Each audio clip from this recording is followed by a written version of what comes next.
Breaking Gulf News. Brighton, England. Britain's opposition Labour Party said on Monday if it wins the next election it would force large corporations such as Starbucks, Vodafone, Amazon, and Google to pay their fair share of taxes to help end austerity policies. In a speech aimed at silencing critics who say Labour has moved too far left under its new leadership, finance spokesman John McDonnell largely struck a more moderate stance than previously on central bank independence and taxing financial transactions.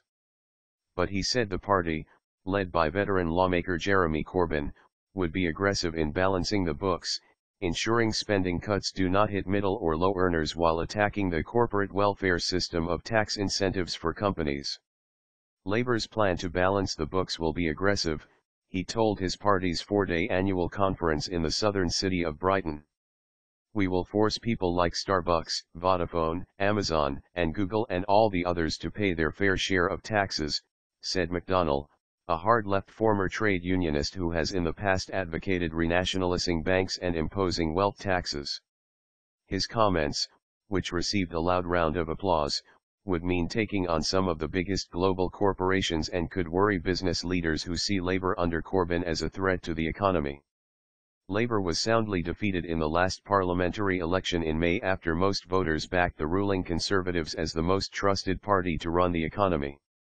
We need to prove to the British people we can run the economy better than the rich elite that runs it now, he said. McDonnell had promised to deliver a boring speech to the conference, apparently aiming to present a more moderate stance than some of his earlier statements might have suggested. Infrastructure projects for a man who lists the overthrow of capitalism among his interests in the Who's Who directory of influential people, McDonnell stuck to the script and tried to ease concerns over his party's policy on the central bank and taxes. He also did not mention by name Corbyn's idea of people's quantitative easing, printing money in an economic downturn to invest in infrastructure projects.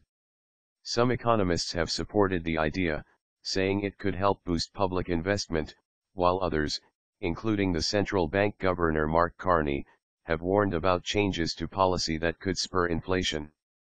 Let me be clear that we will guarantee the independence of the Bank of England, McDonnell said, aiming to calm fears after he had called for the government to reclaim the power to set interest rates.